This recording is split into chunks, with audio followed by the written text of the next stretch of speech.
Assalamualaikum warahmatullahi wabarakatuh. Perkenalkan, nama saya Febi Nabila dengan NIM 2105125561. Saya merupakan mahasiswi dari Pendidikan Guru Sekolah Dasar Fakultas Keguruan dan Ilmu Pendidikan Universitas Riau tahun 2021. Tujuan saya membuat video kali ini yaitu untuk memenuhi tugas ujian tengah semester dari mata kuliah Konsep Dasar IPA Fisika dengan dosen pengampu yaitu Ibu Neni Hermita MPD. Di dalam video ini saya akan menjelaskan tentang gaya dan macamnya. Pengertian gaya umumnya dijelaskan dalam istilah 3 hukum gerak Isaac Newton. Selain pengertian gaya, penting juga mengenali macam-macam gaya. Pengertian gaya adalah pengetahuan paling mendasar dalam pelajaran fisika. Berikut pengertian gaya dan macam-macamnya. Gaya adalah tarikan dan dorongan yang terjadi pada suatu benda. Dalam ilmu fisika, gaya adalah interaksi apapun yang dapat menyebabkan sebuah benda bermassa mengalami perubahan gerak, baik dalam bentuk arah maupun konstruksi geometris.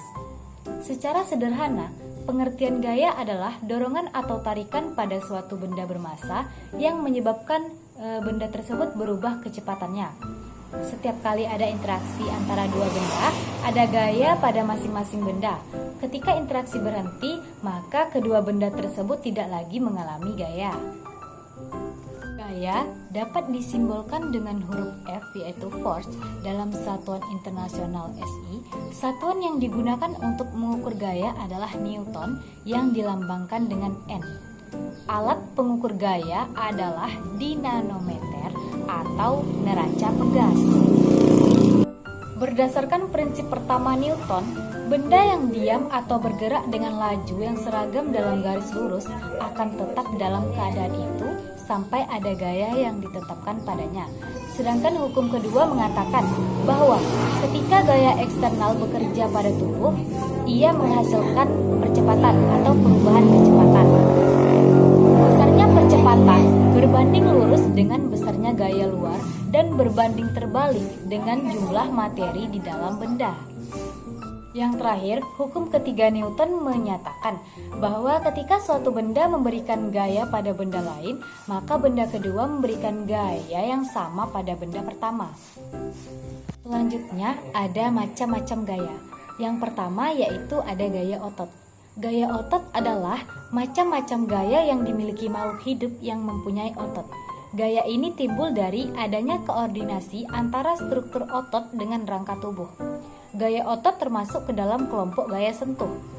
Nah, contoh gaya otot adalah ketika seseorang mengangkat beban. Untuk mengangkat beban tersebut, otot di dalam tubuh kita berkoordinasi sehingga mampu menggerakkan tangan untuk mengangkat beban yang ada. Selanjutnya ada gaya pegas. Gaya pegas adalah macam gaya yang dihasilkan oleh sebuah pegas yang memiliki sifat elastis. Gaya pegas ini muncul karena pegas bisa merapat dan merenggang sehingga bentuknya bisa kembali seperti semula setelah terjadi gaya tersebut. Contoh gaya pegas ini adalah ketika seseorang pemanah menarik anak panah. Berikutnya ada gaya gesek. Gaya gesek adalah macam-macam gaya yang muncul akibat adanya sentuhan langsung antara dua permukaan benda. Gaya gesek memiliki arah yang selalu berlawanan dengan arah gerak benda. Besar kecilnya gaya gesekan ditentukan oleh halus atau kasarnya permukaan benda. Semakin halus permukaan, maka semakin kecil gaya gesekan yang muncul.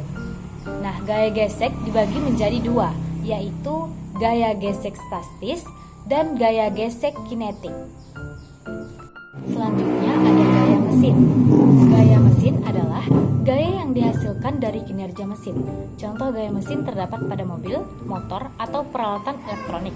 Gaya mesin dinilai sangat efektif dalam membantu meringankan aktivitas manusia. Selanjutnya gaya gravitasi. Gaya gravitasi adalah macam-macam gaya tarik terhadap seluruh benda bermassa yang terdapat pada permukaannya. Salah satu contoh paling dekat adalah gaya gravitasi bumi. Jika tidak terdapat gaya gravitasi bumi, maka maka setiap benda yang ada akan melayang seperti di luar angkasa. Selanjutnya ada gaya listrik. Gaya listrik yaitu jenis gaya yang dihasilkan oleh benda-benda bermuatan listrik dalam medan listrik. Contohnya kipas angin yang bekerja dengan mengubah energi listrik menjadi energi gerak. Sekian materi yang dapat saya sampaikan. Mohon maaf apabila terdapat kesalahan dan kesilapan. Saya akhiri. Wabillahi taufik walhidayah. Wassalamualaikum warahmatullahi wabarakatuh.